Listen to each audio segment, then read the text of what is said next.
My name is Sierra Langdon. I'm 41 years old. I serve as a colonel in the United States Air Force. Most of my work, let's just say, it doesn't get discussed at dinner tables. And definitely not at weddings. That night, I sat at the last table.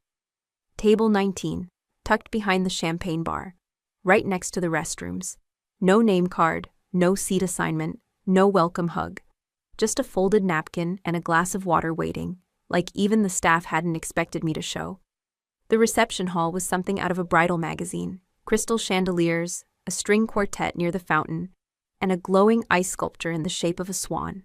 My sister Savannah always did like drama. She called it romantic flair.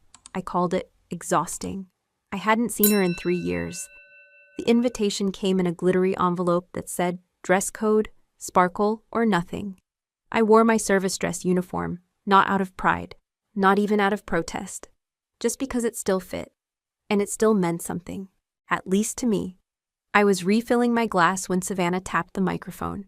She stood in the center of the dance floor, hair perfectly curled, diamonds catching every spotlight. She raised her glass, looking right past me. Let's raise a toast, she smiled wide. To my sister, Sierra. She came all the way back from outer space, cyber command, some secret base. Honestly, I don't even know anymore. Laughter rippled across the room. She's so boring, she went on. I mean, who takes notes for a living? GPS jokes, anyone? More laughter. I heard someone at the next table say, I thought she worked at NASA or something. I didn't flinch. I just set my glass down. Let the joke land. Let it echo. She'd always done this, turning rooms against me without raising her voice. When we were kids, she'd play the princess. I'd be the dragon. And even now, in a ballroom packed with 200 guests and a custom monogram on the dance floor, she still needed me to be the joke. Why? I could have stood up then. I could have spoken. But legends don't argue. They wait. And in that moment, I waited. I noticed the change before it happened. A shift in the air. A silence too precise to be accidental. Eric, the groom, froze. Glass in hand. Smile faltering. His eyes flicked toward someone at the head table. Seated next to the father of the bride was a man I hadn't expected to see. General Marcus Weston. 4 stars. Retired, but still powerful. His posture, still military. His eyes, sharper than ever. Eric leaned in, whispering something into the general's ear. I couldn't hear the words, but I saw the reaction. General Weston turned to look directly at me. It wasn't a glance. It was a scan. Recognition lit in his eyes, slow, sure, and steady. Then, he stood. The chair scraped sharply against the floor. Heads turned. He stepped forward, adjusted his cufflinks, and raised his hand to his forehead. A full salute. Formal, unmistakable. Ma'am, he said, his voice clear, carrying across the hall. The honor is ours to have you here. The room fell into stunned silence. The music stopped. Forks froze halfway to mouths. One of the bridesmaids gasped audibly. Savannah's jaw dropped. She looked at her new father-in-law, then back at me. Wait, what? She whispered, but no one answered. All around the room, military officers began standing, one by one, like a wave of acknowledgement. A young pilot in dress blues, a naval commander in a wheelchair. Even the wedding DJ stood, hand on heart. They all faced me. And still, I hadn't moved. The microphone slipped from Savannah's fingers, crashing to the floor with a loud pop. It sounded like a gunshot in the silence. She stepped back, blinking fast. Eric reached for her hand, but she pulled away. And in that one moment, the room turned. Not toward the bride, not toward the dance floor, but toward the woman at table 19, me. I didn't smile, didn't cry, didn't stand, I didn't need to. I nodded, once. It wasn't permission, it wasn't humility, it wasn't even pride. It was confirmation. I was here.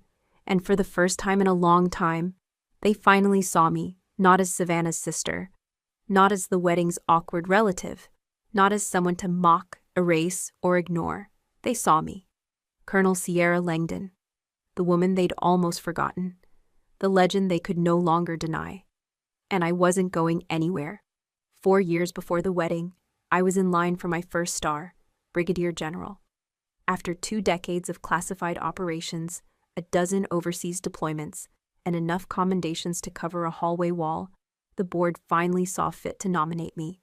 It wasn't a surprise, it was overdue. The interview was scheduled for Monday. On Friday afternoon, I received a message from a senior clerk. "Colonel Langdon, please confirm your withdrawal from the shortlist." My stomach dropped. I hadn't withdrawn. I called the Pentagon, got transferred, waited on hold for 2 hours, no answers. When I finally got through to someone in records integrity, they sounded uneasy.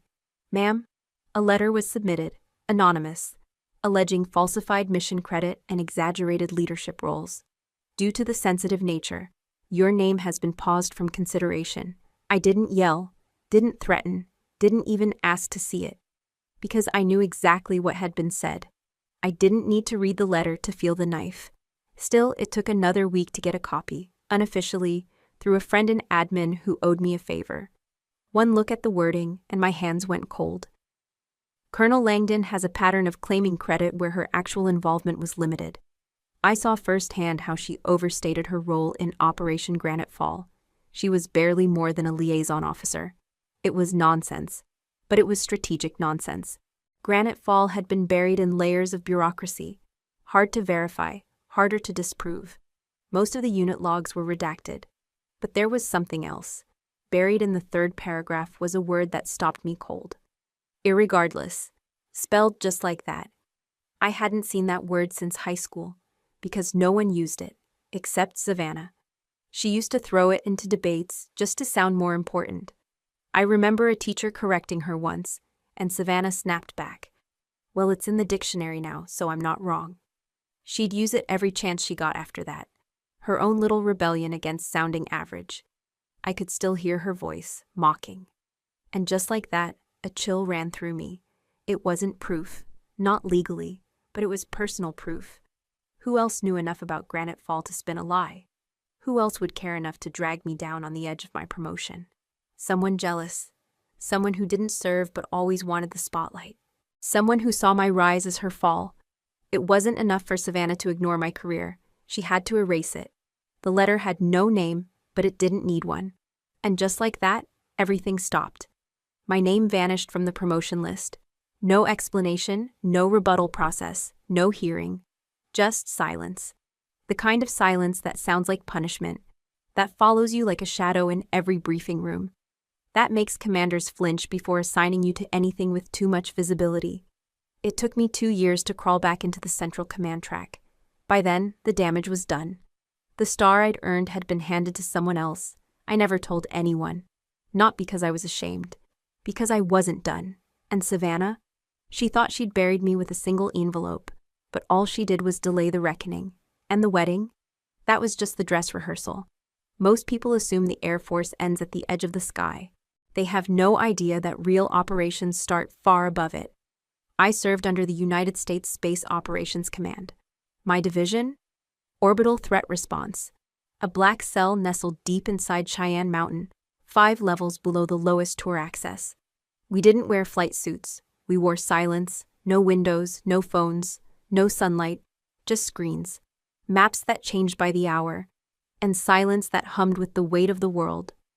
And everything beyond it. You wouldn't find our base on Google Maps.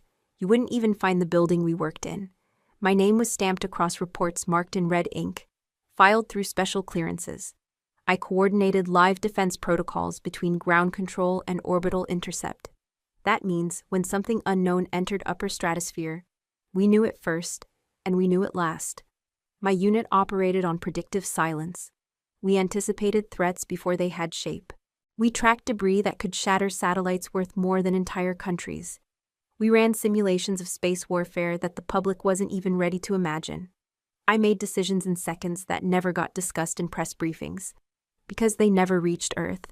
And yet, if you ask my family what I did for a living, "She stares at computers all day," Savannah once said to a friend at brunch. "Does something with satellites or aliens," she laughed. "She's not really military, she just lives in that bunker."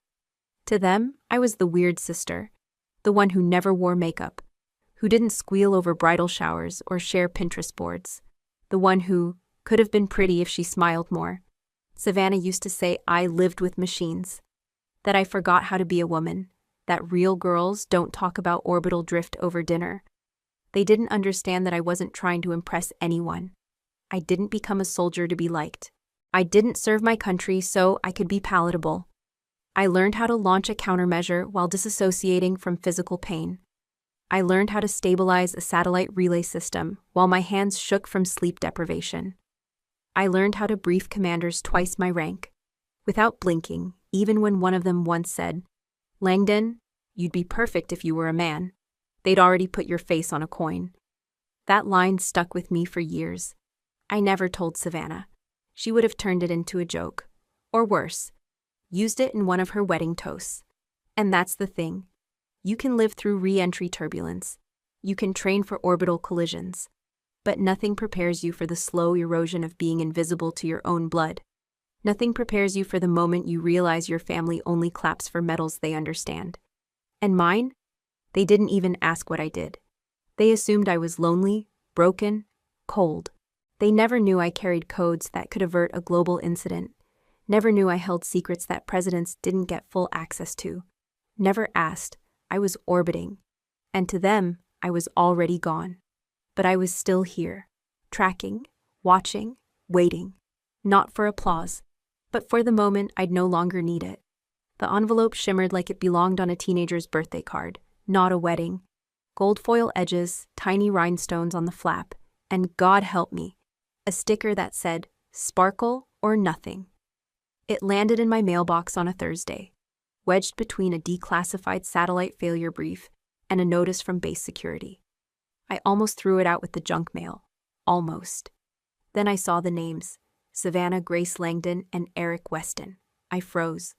Not because of Savannah, though even in print, her name carried the weight of every eye roll and backhanded compliment I'd survived since childhood. But because of his, Eric Weston. The name stirred something sharp. A hallway. A moment. A voice like gravel and gravitas. It was 5 years ago. I had just delivered a closed-door report on an orbital redirection maneuver. Something that, had it gone wrong, would have taken out a Russian intel satellite and triggered more than a diplomatic nightmare. The meeting had drained me. I stepped into the Pentagon hallway, still hearing the echo of my own debrief, and then, "Langdon," I turned. A man in full uniform stood at the far end of the corridor. 4 stars, crisp stance. He looked like he'd walked straight out of a recruitment poster. General Marcus Weston. He didn't smile, not quite, but there was a glint in his eye I hadn't seen in any of the others that day.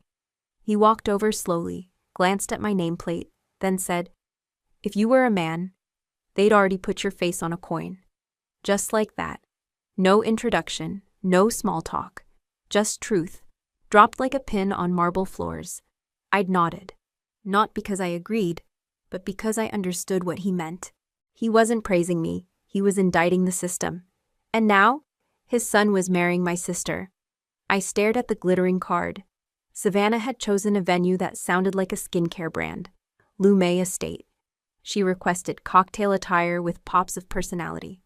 She added a note, clearly directed at me. "No uniforms, please. It's a wedding, not a war room." I nearly laughed. Part of me wanted to ignore it, toss the card, pretend I never saw it. But another part, the part that remembered the hallway, the 4 stars, the old man's words, paused. If General Weston was going to be there, maybe it wasn't Savannah I was meant to face. Maybe it was the legacy, the silence. The reason my name never made it back on the promotion list. I pressed my thumb to the edge of the card. It caught the light, fool's gold pretending to be something precious. Maybe I'd go, not for Savannah, not for Eric. But because when a system tries to erase you, sometimes showing up is the most radical thing you can do.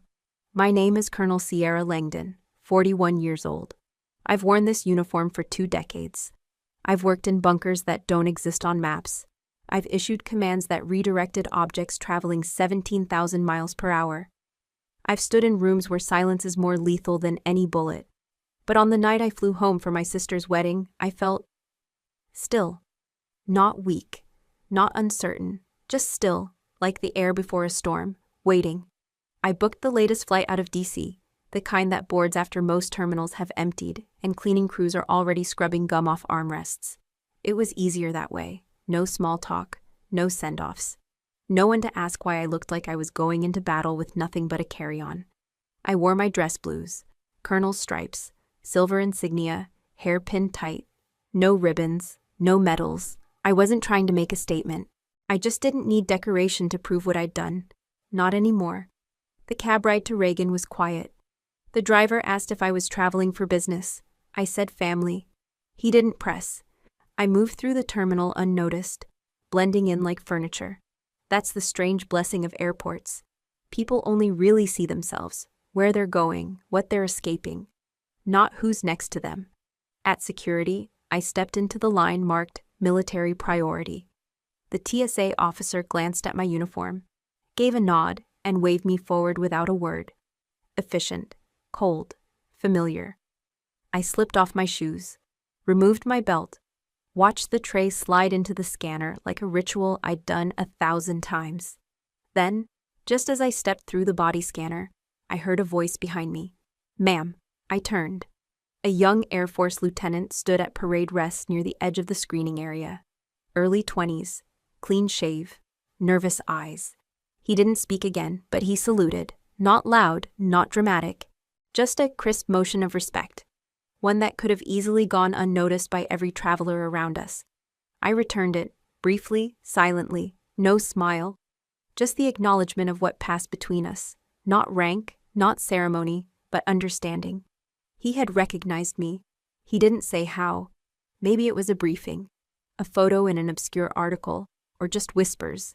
Military circles are small, and myths travel faster than fact. Whatever it was, he stood a little taller after I acknowledged him. Like it mattered, like I mattered. I walked on. My gait was half deserted. A man in headphones snored into a neck pillow. A toddler dropped Cheerios onto the carpet like confetti. The gate agent typed slowly, one key at a time. I sat near the window, watched planes take off. Tiny, brilliant escapes carving streaks across the night. Somewhere out there, Savannah was perfecting centerpieces and high heels. Somewhere out there, General Marcus Weston, her soon-to-be father-in-law, was likely pressing his uniform, shining his stars. And somewhere inside me, something was settling.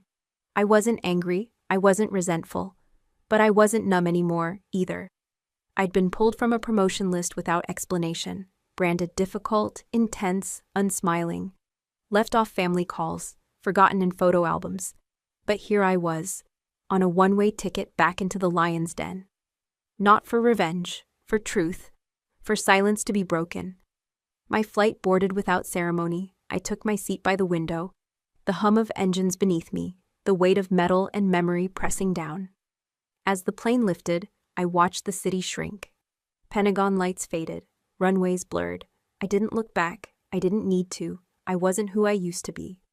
And for the first time in a long time, I wasn't afraid to be seen. I left home after a dinner I can still taste. Dry turkey, overcooked beans, and words sharper than the carving knife. I was 21. The night before Savannah's high school graduation, she was the golden girl, the family's crown jewel. Straight-A student, prom queen, early admission to Duke. Mom had spent weeks planning her party. Matching centerpieces, personalized napkins, monogrammed cake. I showed up in uniform. Newly minted cadet, West Point graduate, proud and stiff in my Class A's. My boots were polished, my hair pinned. I'd earned every thread on that uniform, and I wanted my family to see it, just once. Dinner started tense. Mom didn't even comment on the uniform. Dad avoided eye contact. Savannah kept checking her phone, waiting for some boy to text. I tried to ignore the silence. I tried to pretend it wasn't heavy. Then, over dessert, Mom looked up from her slice of lemon pie and said, "If you wear that tomorrow, don't come." Just like that. 14 words that landed like a rifle shot. She said it in the same tone she used to tell us to wash our hands before dinner. Calm, final, practiced. I didn't speak. I didn't even breathe. Dad said nothing. Savannah smiled at her plate, like it was funny, or fair. I stood up, pushed back the chair, and folded my napkin. No one stopped me. Not even the dog followed me to the door. I walked out with my keys in my hand and my heart in my throat. I didn't take anything with me. No suitcase, no photo albums, no second chances. That was 20 years ago. I didn't go to Savannah's graduation. I didn't visit for birthdays. I wasn't there when our uncle died, when Savannah got engaged the first time, or when Dad broke his hip. I sent cards, unsigned. I wired money through aliases. I stayed in the shadows because that's what they wanted. A daughter who stayed quiet. A sister who disappeared neatly. I built my life in the dark, one classified mission at a time. But the truth? That night, the night I left, I wasn't hurt. I was free. Because it told me exactly who I was up against. Not an enemy overseas, but a silence that lived in my own bloodline. A silence that punished difference, that laughed at strength, that found uniformity more beautiful than courage. I never wore that lemon pie again, never ate it, never craved it. But I remember the exact angle of Mom's jaw when she said those words.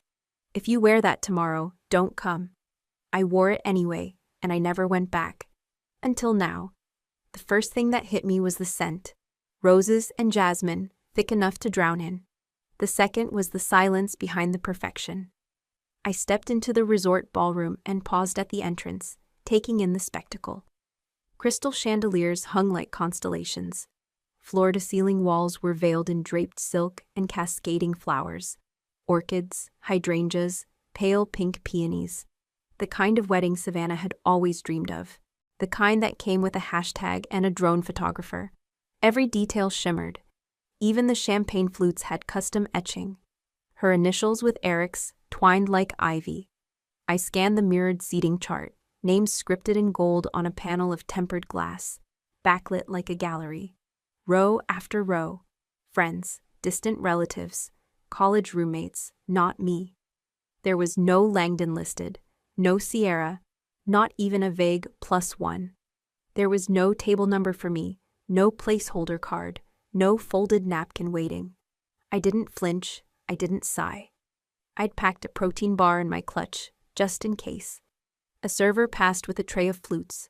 I took one. Another passed with hors d'oeuvres. I declined. No one greeted me. No one even looked twice. That's what happens when you train your body to move like shadow. When your breathing mimics the tempo of static. When you've served long enough in places where recognition is a risk, you learn how to vanish without disappearing. And still, I was there. I walked the perimeter of the room slowly, heels muted by the plush carpet. The DJ was sound-checking a classical string cover of a pop song I couldn't name. A table with glitter pens invited guests to write a wish for the bride. The pens were arranged in a heart shape. Another station had a Polaroid wall titled Our Favorite Faces. Mine wasn't there. There were candids of Savannah laughing, Savannah dancing, Savannah in graduation robes, Savannah on beaches and boats. She was the main character in every frame. The world tilted to her smile. None of the photos included me, not one. I stared at them for a moment. Not because it hurt. I'd already buried that. But because it confirmed what I knew. I'd been written out of the narrative years ago. I didn't resent it. I just noted it, like a soldier logging terrain. No path forward, no cover, no backup. Still, I stayed. I sipped the champagne, not too fast. Not to numb anything, just enough to blend in. I chose a seat near the back, not a real table, more of a satellite setup. Next to the emergency exit and a potted plant meant to hide a fuse box. It was fine. I didn't need to be seen. I didn't come to be seen. I came to see. My name hadn't been spoken all night until now. Savannah held the mic like it was a champagne flute, tilting it with grace, savoring the sound of her own voice. The spotlight caught the rhinestones in her hair, making her look like royalty carved out of glass. She was already tipsy, or pretending to be. And now, she said with mock ceremony, I'd like to thank a very special guest, my sister, Sierra. She's so boring. Laughter rolled across the room like staged applause. I mean, who shows up to a wedding dressed like they're headed to a war memorial? GPS jokes, anyone? Because I'm still trying to locate her personality. My name landed like a paper cut. Not deep, but sharp. Not fatal, but deliberate. I didn't blink. I didn't move. Eric, her groom, did. He leaned toward the head of the table and whispered something to the man beside him. The man turned his head, slowly, deliberately. It was General Marcus Weston. I recognized him immediately. His presence was unmistakable. Rigid spine, steel gray hair, ribbons that spanned from shoulder to chest. The man didn't wear a uniform. He was the uniform. Our eyes locked. For a second, the room froze. His brow furrowed, not in confusion, but in recognition. He rose from his chair, not in hesitation, but in certainty. He buttoned his jacket, squared his shoulders, and turned to face me. Then he saluted. "Ma'am," he said. His voice rang through the silence. "The honor is ours to have you here." Time didn't stop. It snapped. Chairs scraped. Silverware paused midair. A server dropped a spoon. I heard Savannah gasp. She dropped the mic. It clattered against the stage and rolled, unnoticed, toward the polished floor beneath the sweetheart table. Eric stood, startled, unsure whether to follow or freeze. But others moved. One officer seated at table 4 pushed back his chair and stood, placing his hand in a salute. Then another.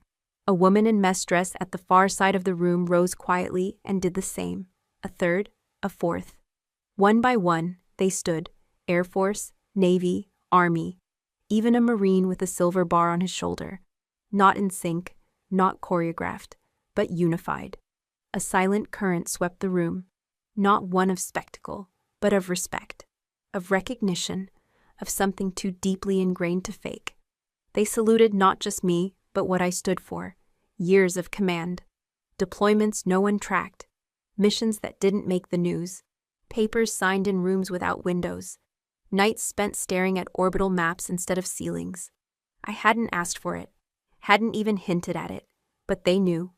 And Savannah? Her face twisted. First confusion, then something more primal. Disbelief, disorientation, as if the world had suddenly flipped its axis and she was falling upward. I didn't rise. I didn't need to. I stayed seated, my back straight, eyes forward, hands calm. I met every salute with a nod, not out of humility, but out of understanding. Respect is not owed, it is earned. And once earned, it doesn't flinch under glitter or gossip. Savannah stumbled back from the mic, reaching for Eric, who had gone pale. His mouth moved, but no sound came. He turned to his father as if to anchor himself.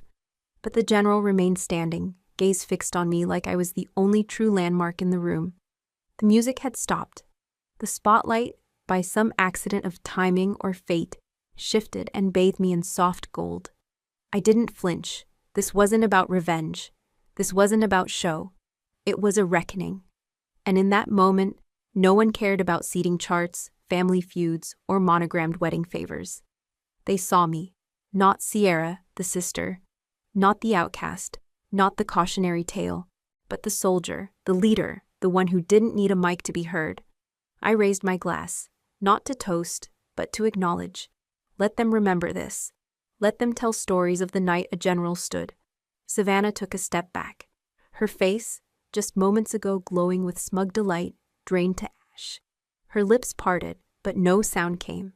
Her hands, the same hands that had so confidently held the mic, now trembled. She gripped the mic like it was slipping through her fingers, and then she let it fall. "It's just a joke," she said, too soft at first. Then louder. "It was just a joke." No one laughed. Not Eric, not his groomsmen, not the guests, now quiet as a courtroom. She turned, looking for someone, anyone, to join in. To break the silence, to reassure her that this was all still hers, the stage, the lights, the applause, but no one moved. The mic rolled until it hit the base of a rose column. Even that small sound echoed. Savannah wasn't crying, not yet. She was still fighting to keep the shape of the moment as she had designed it, but it was melting, slipping through the seams of her vision. "This is ridiculous," she snapped, her voice cracking beneath its own weight. "You all don't even know her." General Weston didn't speak. He didn't need to. He remained standing, posture straight, salute held, eyes locked on me. He wasn't defending me. He was honoring me. That distinction made all the difference. "I mean, she's my sister," Savannah tried again, voice rising like a balloon drifting out of control. She's not even close with the family anymore." Still, no response. The weight of the room had shifted. She wasn't the gravity here. Someone in the back cleared their throat. That was it. She took another step backward. Her heels caught the edge of the platform and she stumbled slightly, grabbing the side of the podium to steady herself. The image of control shattered. It happened so fast, yet in slow motion. The bride, center of the spotlight, queen of the floral kingdom, was now a silhouette against her own celebration. Her dress sparkled too brightly, like a mirror under harsh light. And in that reflection, she saw what no one dared say out loud. This moment no longer belonged to her. She had orchestrated everything down to the napkin folds. She'd chosen a seat for every guest, curated hashtags, even programmed the lighting to fade gently as speeches began. But she hadn't expected this. She hadn't expected silence to be louder than applause. She hadn't expected that a salute would carry more weight than a toast. And she hadn't expected to be alone, absolutely, unequivocally alone, in the moment she had tried to dominate. She looked at me then. Truly looked. It wasn't apology in her eyes, not yet. But it was fear, recognition. Like for the first time she saw something beyond the sister she'd always dismissed. She saw the woman who had walked into that room not to make a scene, but to carry her own name with quiet dignity. And Savannah? She disappeared. Not physically, but emotionally. The crowd didn't need to exile her. She exiled herself, unraveling beneath the very lights she had arranged. And I remained still, because I didn't need to rise to take back my name. It was already standing. I didn't need applause. I didn't need a microphone, a spotlight, or a replay of the salute. I had never come for any of it. I stood slowly, quietly, smoothing the line of my uniform as if brushing off years of silence. Around me, no one moved, no one spoke. I wasn't part of the script Savannah had written, but somehow I had become the ending. I didn't look at her, not because I wanted to be cruel, but because I knew she wasn't ready for what I represented. Truth, unvarnished. I walked past the head table, where her bouquet still lay untouched, past the champagne flutes with etched initials, past the designer aisle runner she'd once made us measure 3 times on Zoom. My heels echoed over polished floors like a slow drum beat. No clapping followed, no murmurs, only stillness. And then General Weston. He took one step back as I approached, not out of retreat, out of deference.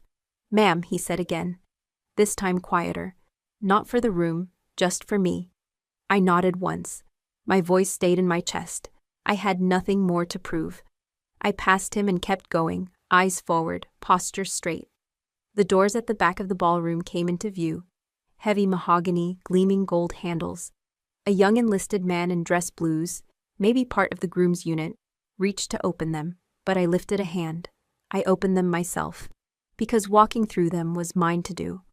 The hallway outside was quiet, carpeted, lined with mirrors and soft wall sconces, the kind of place meant for selfies and whispered gossip. But here, now, it was something else entirely. It was peace. Behind me, I heard nothing. Not the clatter of shoes chasing after me, not Savannah's voice trying to twist the story back in her favor. Not a single apology. And I didn't need one. I had waited years for someone to speak my name without mocking it. Years for someone to see my service not as a punchline or a quirk, but as sacrifice, as integrity, as something earned. That had happened. And now I was done. I didn't rush. I walked with the rhythm of someone who had crossed deserts, terminals, hangars, foreign streets. Someone who knew that real arrival is measured not in noise, but in weight lifted. And as the doors behind me eased shut, the final sound that drifted into the corridor wasn't a cheer. It was silence, but not empty silence. The kind that follows a storm, the kind that settles dust, the kind that changes things. They would talk about me now, but not like before, not in whispers, not in mockery, and certainly not with Savannah's laugh. I didn't need a seat at the table, I carried my own. 3 days later, I was at Reagan National again. Terminal C, boarding gate 42. I had my orders folded in my coat pocket, my carry-on at my feet, and a black coffee cooling beside me. I had just removed my name from the wedding group chat 2 hours earlier. No one noticed. The overhead speakers crackled out a delay announcement. Weather over Nebraska. I didn't react. But the sound of heels halting on tile made me turn. Savannah stood 10 feet away. No makeup, No bridal glow, no glitter. Just jeans and a worn college sweatshirt. Sleeves pushed up like she used to wear them when we studied in the garage during high school summers. Only this time, her eyes were different. She didn't walk over, she just slowly reached into her leather tote and pulled out a single sheet of paper, folded 4 ways, flattened too many times. She held it out. I stood and took it. It was the letter, the anonymous one from 4 years ago, the one that had destroyed my promotion board the night before it was supposed to begin. The one filled with vague slander and one unmistakable flaw. Irregardless, there it was, circled in red ink, fresh, like someone had marked it for the first time. I looked up. She was already watching me.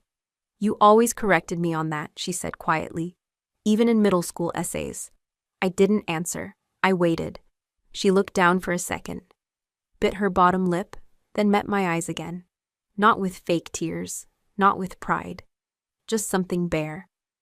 They wanted a daughter who sparkled, who smiled when told, who wore pastel and shut up at dinner. She took a shaky breath. "You didn't do that. You never did, and they hated you for it."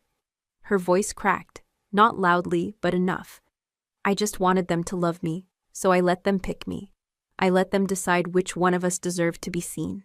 She shook her head. "But that meant you had to disappear." I stared at her, at the woman who once called my boots clunky and my rank irrelevant. The woman who had written this, or maybe just signed off on it. She didn't say sorry, not once, not even close. But she didn't flinch either. "I didn't think you'd come to the wedding," she said. "When I saw you there, I thought maybe you'd forgotten." I folded the paper slow, pressed the creases back into place. "You wanted to erase me," I said, not angry, just truth. "But you forgot who taught me to endure." Her lip quivered. She nodded. "You taught me that. That's the part I couldn't erase." We stood there, just 2 sisters. On airport carpet, no cameras, no makeup, no filters. And for the first time in 20 years, Savannah looked at me without expectation, without pretending she didn't know me. For the first time, she looked at me like she saw herself, reflected, flawed, unfinished. She didn't ask for forgiveness. I wasn't ready to offer it. But something passed between us anyway. Not a bridge, not yet. Just a crack in the glass. She tucked her hands into her pockets, stepped back. "Gate 45's mine," she said. "I'm not flying first class this time." I watched her walk away. Not once did she look back. And I didn't stop her. 3 days after the airport, I received a message. Just 5 words. "I knew, I was afraid. I'm sorry." From Eric Weston. At first, I didn't reply. I stared at the screen like it might change, like the apology might grow a spine, but something about those 5 words lingered. Not because they absolved anything, but because they didn't try to. That evening, I found myself at the base bar near Fort Belvoir. Off duty, no uniform, just my old leather jacket and a quiet corner. The kind of place no one asked questions if you sat alone too long. Eric showed up 10 minutes late, as if still unsure he should come. He looked different without the dress blues, smaller, tired. Like the applause from the wedding had drained out of him, leaving just the shell of the man underneath. He didn't sit right away. He stood across from me, hands shoved in his jacket pockets, like a kid caught cheating. "I ordered club soda," he said. "Didn't think I deserved anything stronger." I raised an eyebrow. "You thought right." He took the chair, slow. No smug grin now, no charm. Just silence for a few beats. Then, I always wondered if it was her. He didn't have to say Savannah's name. I knew. "I didn't see the letter," he continued. "But the timing, the wording, it didn't feel right. You're not the kind to embellish, not the kind to chase credit." I didn't say anything. Let him keep going. I asked her once, just casually. He gave a hollow laugh. She got defensive fast. Accused me of trying to ruin her relationship with her only good sister. I backed off. He looked at me, finally. And I shouldn't have. I met his eyes. There wasn't anger in mine, just the steady weight of reality. "You made a choice," I said. "You chose the version of me that was easier to doubt." He swallowed hard. "Yeah, I did." I watched him sit with it. Let the words settle like dust. I didn't think it would matter, he said. Figured you'd bounce back. You always did. You're stronger. I leaned forward slightly. That's the thing, Eric. Strong people bleed too. We just do it where no one can applaud or pity. His shoulders dropped. The bravado that once followed him into every room was gone. I wasn't ready to admit she might be capable of something like that, he said quietly. But seeing you that night, how you stood when everyone else fell quiet, I realized something. He paused. I picked the wrong side. I looked at him. Really looked. He wasn't just ashamed. He was haunted. What do you want from me? I asked, tone even. He didn't flinch. Nothing, he said. Just to say it out loud, so you'd know. So I'd have to carry it with a name on it, not just guilt. That surprised me. Not the confession, but the clarity. We sat in silence for a while after that. No drinks, no toasts. Just the sound of a jukebox playing something slow and tired. As I got up to leave, he stood too. Not to follow, just to see me off. I hope someday you believe that I meant it, he said. I gave him a nod. Not a yes, not forgiveness, just acknowledgement. And then I left. Quietly, as I always had. But this time, I knew who really walked out heavier. I stepped into the Pentagon briefing room without a badge of rank on my collar. I didn't need it today. No ceremonial seating, no fanfare. Just a rectangular room, metal chairs, muted suits, and a screen waiting to flicker on. My name wasn't projected in bold, but my presence held the air still. The lights dimmed. The first slide appeared, SIERRA. Not my name, not an acronym for glory, but for something else. Soldier Initiated Early Response and Recovery Assistance. A system built not for medals, but for scars no one sees. For service members betrayed by those closest to them. Family, spouses, blood. The kind of betrayal that doesn't leave bruises, just makes you invisible in your own story. I had once stood in rooms like this presenting threat response models, orbital interception procedures, autonomous tracking systems. But this was different. This wasn't about satellites or strike simulations. It was about what happens when the enemy isn't wearing a different flag. But your last name, I began. 4 years ago, I was quietly removed from promotion consideration. No explanation, no investigation. Just a letter, anonymous, baseless, but effective. I clicked to the next slide. A redacted copy of the letter appeared. Irregardless circled in red. I knew who wrote it. But I also knew the system had no protocol to vet personal sabotage unless it breached official security. Reputation, I looked around the room. Apparently, it's collateral.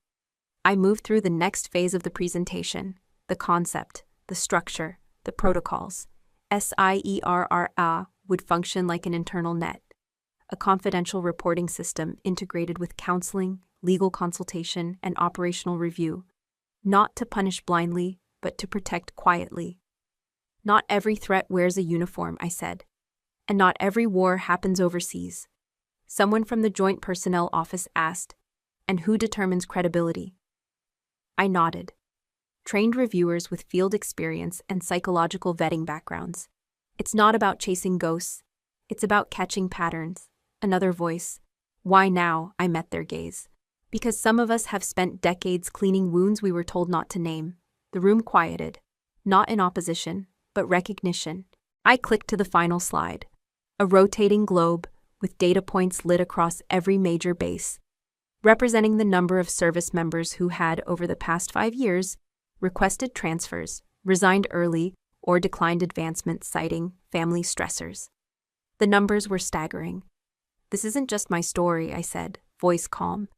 It's hundreds, maybe thousands. Most won't talk, some can't. I didn't need applause. I didn't want pity. I wanted the next Sierra to have a choice. Not between silence or exile, but between staying, healing, or rising. When I finished, I stepped back. One man stood, an older civilian advisor who'd served 2 tours in Afghanistan. My niece left the army last fall, he said. Filed nothing, just vanished. She told me it was her brother who leaked her unit's location to impress a girl online. He didn't say more, he didn't need to. I met his eyes. He gave a slight nod. I left the room the way I had entered, steady, unapplauded. But not unseen. Not this time. And behind me, SIERRA stayed on the screen. No longer just my project. It had become a mirror, and maybe a shield. When I was promoted to colonel, there was no call from home. No card in the mail. Not even a text from Savannah. The ceremony took place in a high-security conference room 2 floors below ground. No press, no band. Just the people who had seen me through a decade of classified missions and sleepless ops briefings. My team showed up sharp, respectful, quiet, just the way I liked it. But there was still a chair. A single empty chair placed to my left, intentionally unfilled. No one asked. No one offered to sit in it. That chair wasn't meant for them. It was meant for a version of me that almost didn't make it. The girl who once stood in front of a mirror, adjusting her Air Force blues, wondering if her mother was right, that no one would want a woman who saluted better than she smiled. It was for the 21-year-old who walked out after dinner and never went back. It was for the woman who questioned whether service and solitude were the same thing, whether trading comfort for command was a price or a gift.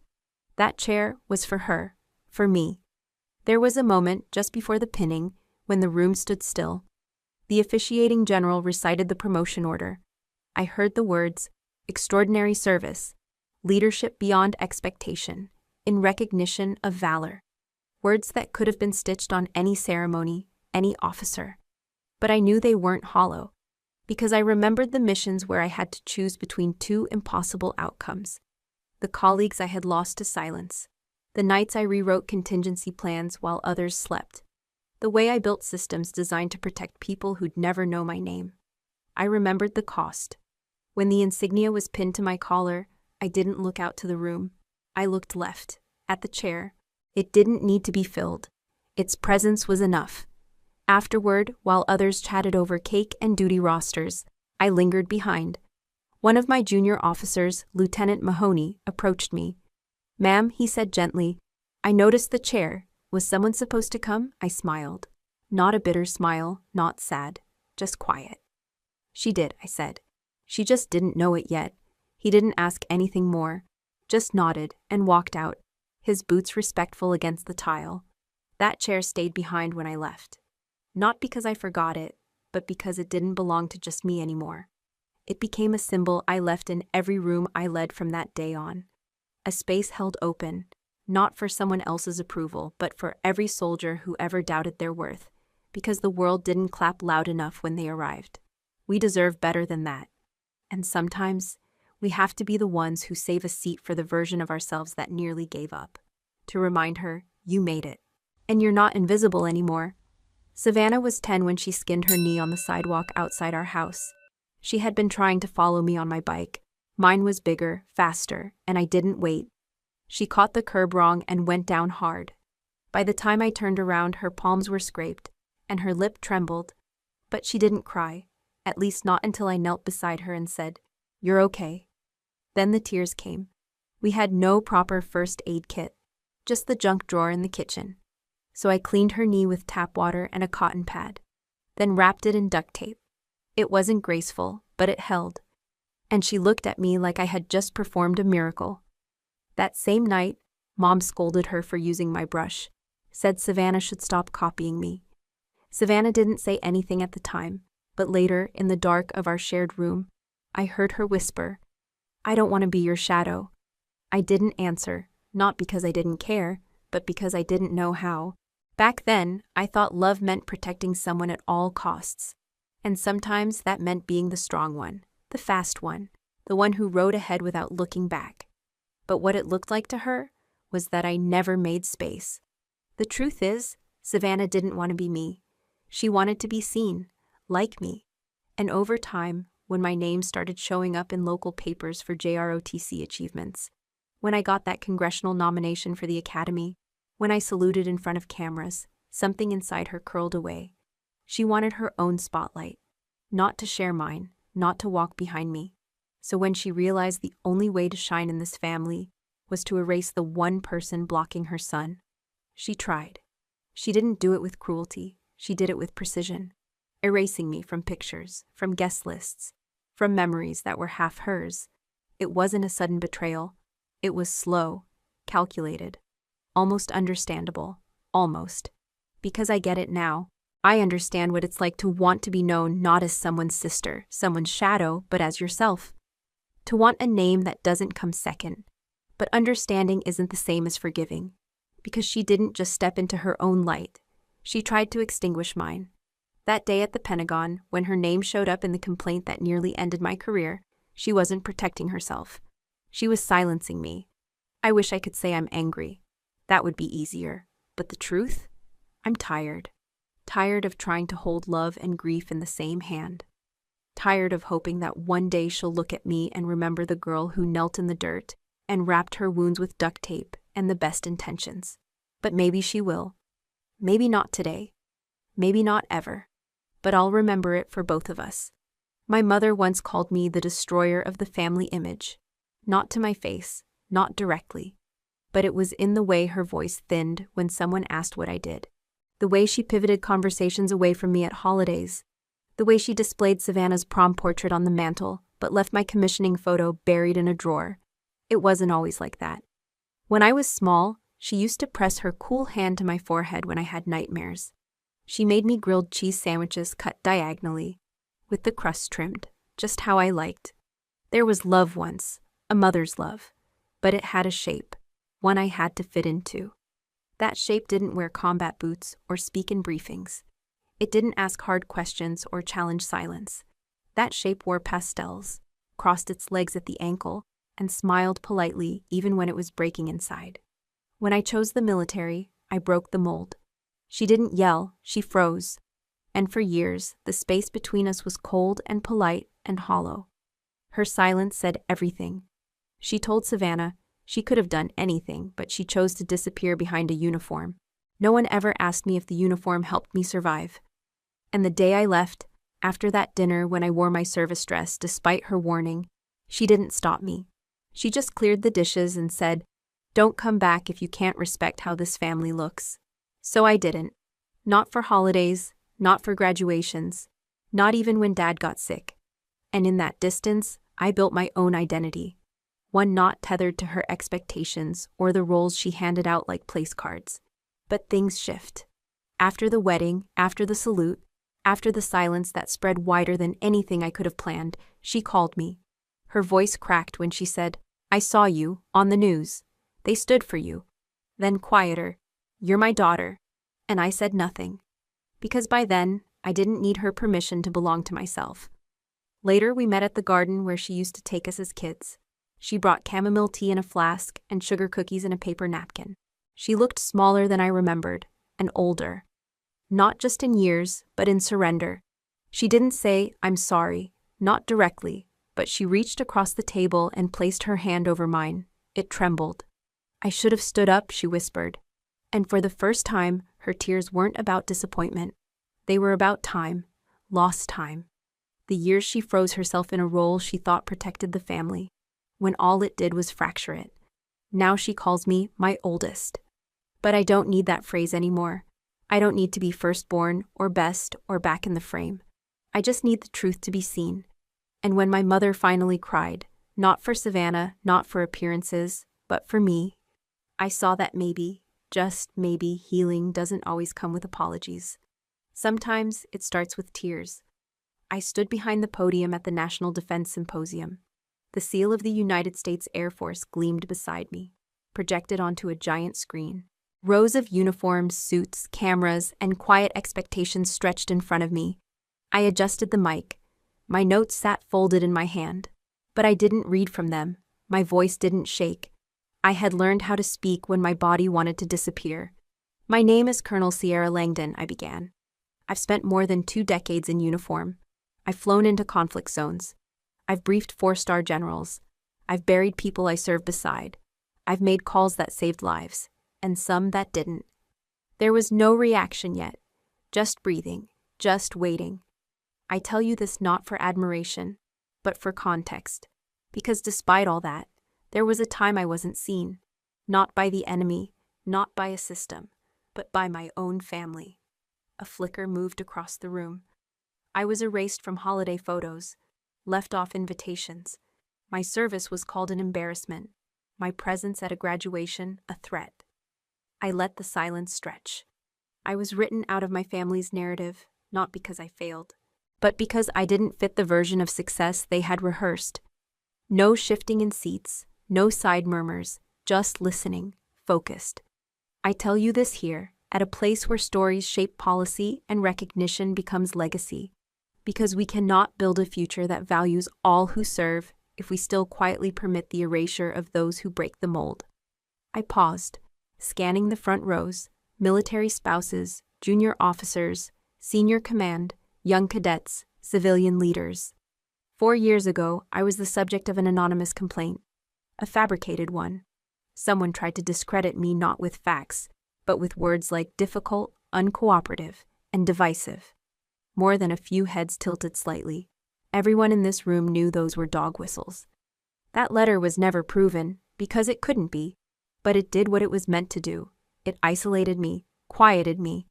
I held up a single piece of paper, not the letter, but the approval memo for the SIERA initiative. Today, I stand here to launch something new, a support system for service members who experience betrayal from within their own circles, whether personal or professional. I stepped slightly to the side as the screen lit up behind me. SIERA. Support, integrity, empowerment, resilience, redemption, advocacy. We will offer legal guidance, mental health resources, confidential reporting, peer networks, and a formal mechanism to track how often personal betrayal intersects with professional consequence. A murmur of interest now, note-taking, phone screens lighting up. I'm not here for vengeance, I said. I'm here because silence almost made me forget my own worth. I won't let that happen to others. I took a breath, then closed with the part I hadn't written in advance, the part that came from somewhere deeper. I was once told not to wear my uniform to a family event, because it made others uncomfortable. I looked out over a sea of ribbons and stars, but I wore it, and I will keep wearing it, not because I need to prove anything, but because I know now. Being uncomfortable is not the same as being wrong, and being invisible does not mean being unworthy. The room stayed quiet, not a dismissive quiet, not the kind born from awkwardness, but a different silence, one that respected the weight of what had been said, one that understood that some truths don't need applause to echo.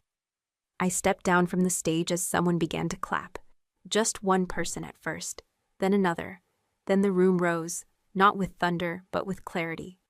They weren't clapping because I won. They were clapping because I told the truth. A photo started circulating a week after the conference. It wasn't an official portrait or anything posed. Someone had taken it from a distance, Savannah standing alone on a rocky bluff above the sea. Her wedding dress caught in the wind, trailing behind her like it no longer belonged to her body, barefoot, hair undone, no caption. Just the tide rising quietly behind her. I didn't seek it out. Someone sent it to me. "Have you seen this?" they asked. I stared at it longer than I meant to. Eric had filed the annulment. Her side of the family had backed away, publicly and privately. I wasn't surprised. Our mother had never handled scandal well, even when it was of her own making. And for the first time, Savannah wasn't defending herself, or spinning a story, or pointing fingers. She was just there, present in her own grief. Her eyes weren't glassy in that photo. They were open, and somehow clearer than I remembered. Later that week, I received a small envelope in my Pentagon mailbox. No return address, no words, just a folded note card and something tucked inside. The front of the card was blank. Inside was a photo. 2 little girls standing side by side in a dark hallway, each holding a flashlight. The picture was grainy, clearly scanned from an old film print.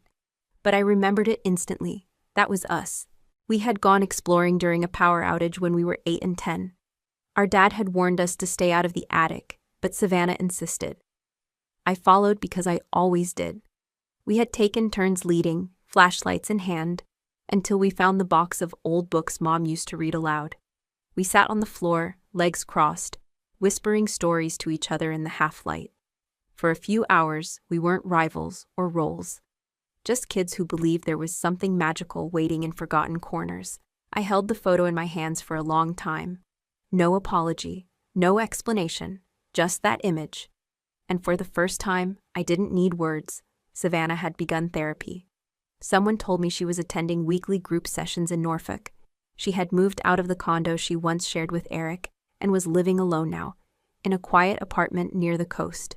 She wasn't pretending anymore. She hadn't asked for forgiveness, but she had sent that picture to remind me that once, before everything got rewritten and twisted and erased, we had seen each other, fully, in the dark, with flashlights. And that was something. That was a beginning. I didn't respond right away. I wasn't sure if I would. But I kept the photo in my drawer, not for nostalgia, not to reopen wounds, but because some bridges don't burn, they just wait, quietly, until someone brings a light. 2 weeks after the defense conference, a cream-colored envelope arrived at my office. No stamp, hand-delivered, military seal embossed in gold. The handwriting was unmistakable. General Elijah Weston. I unfolded the single sheet inside, and for a moment, I simply stared at the opening line. Colonel Langdon, I owe you more than a salute. He had written it himself. Not dictated, not typed. Each letter in his sharp cursive looked like it had been pressed down with intention. That day at the wedding, I stood not only because I recognized your name, I stood because I realized how long I had ignored it, he went on. When Eric first told me he was dating Savannah, I asked questions about her background. I never once thought to ask about her sister. That was my failure, not hers, not yours. They will laugh again. Some will scoff or diminish what they cannot define. They'll still write articles that mention your rank as a curiosity, not as earned merit. But let them reveal themselves. Because what they cannot do anymore, what none of us can do anymore, is erase you. I paused reading, then looked out my office window. Below, cadets crossed the courtyard in formation, the rhythms of the institution I had served nearly 2 decades. I'd spent so much of it being excellent in silence, being present but unnoticed, earning stripes while others collected applause. Your project, SIERA, will shake more than a few pillars. I've seen the reactions. I've heard the chatter behind closed doors. But I want you to know, it matters, and it will stand. If any man, especially one of my generation, needs to relearn how to see women like you, then let him begin with me. That line stopped me cold. I read it twice, then again. I had expected a note of congratulations, maybe a professional commendation. I did not expect that. An admission, a reckoning, a rebuilding written in ink. The letter closed with words that felt less like closure, more like opening. You remind us what leadership looks like when forged in shadow. You are not an exception, Sierra. You are the beginning of a correction. With respect, General Elijah Weston. I folded the paper carefully, placed it inside a sleeve, locked it in my desk, not because I wanted to hide it, but because I knew its weight. A general's letter wouldn't fix history, but it told me history could be corrected, one acknowledgement at a time. And sometimes those acknowledgements arrived not with thunder, but with a signature. I live in a whitewashed house carved into the cliffs of Amalfi. The sea here isn't just blue, it's layered. Turquoise in the shallows, ink dark where the mountains dive beneath. It breathes. That's the only way I can describe it. Like a living thing that inhales light and exhales silence. Most mornings begin with paint-stained fingers. The little studio I carved out on the terrace faces the sunrise. I don't paint masterpieces. I paint memory. Fractured images, a girl clutching a flashlight, a soldier sitting beside an empty chair, 2 women standing by the sea but facing different directions. I let the colors finish the stories my words never could. By mid-morning, the delivery boy arrives. His name is Mateo. He's 10. He has a mop of dark curls and cheeks full of sunshine. He brings bread wrapped in cloth, occasionally a lemon cake his mother bakes. On the 2nd week, he called me Donna Fantasma, the ghost woman. I smiled. I never corrected him. He once asked me what I did before I came here. I said, I used to teach people how to see things that were hidden. That seemed enough for him. Afternoons belong to the Sierra Fund. We now have 4 active pilot programs. 1 in Texas, 1 in Okinawa, 1 in Bavaria, and 1 still being evaluated at a base outside DC. The mission is simple. When a soldier faces betrayal from those closest, family, spouses, partners, there should be a net, not just legal, but human. Someone who can say, "I've been there, and we believe you." I write impact reports, data summaries, program proposals, but sometimes I receive something else.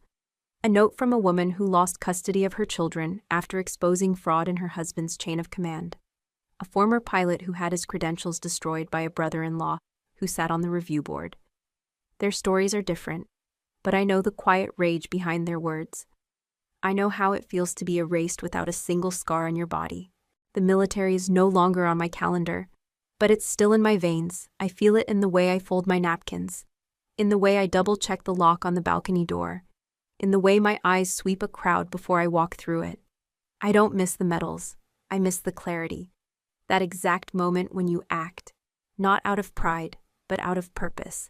Sometimes I wonder what would have happened if I'd stayed quiet at that wedding. If I had smiled, endured the joke, and left unnoticed. I wonder how much longer it would have taken for Savannah to look in the mirror, for Eric to choose truth over comfort, for me to realize silence wasn't strength, it was erasure. But I didn't stay quiet. And because I didn't, the world tilted just enough to let light fall into corners it had missed before.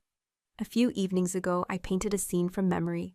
A long table, silverware catching candlelight, an empty chair, and a woman walking away. Not in shame, not in defeat, but in peace. Mateo saw it the next morning. He pointed to the woman. "Is that you, Donna Fantasma?" I nodded. "But you don't look like a ghost," he said. "She looks full." I smiled and didn't answer. Some truths don't need words. They just need to be lived, quietly, fully, day after day. The sea outside crashes and calms. I breathe with it. And for the first time in years, I feel entirely, irrevocably alive. It was late afternoon when the call came. I had just finished washing brushes when my phone buzzed. The caller ID was blocked, but something in me already knew. I answered. A voice, measured, male, polished, came through. "Colonel Langdon," he began, though I hadn't worn that title in 2 years. "We'd like you to consider chairing the newly formed Council on Integrity in Military Leadership." I paused.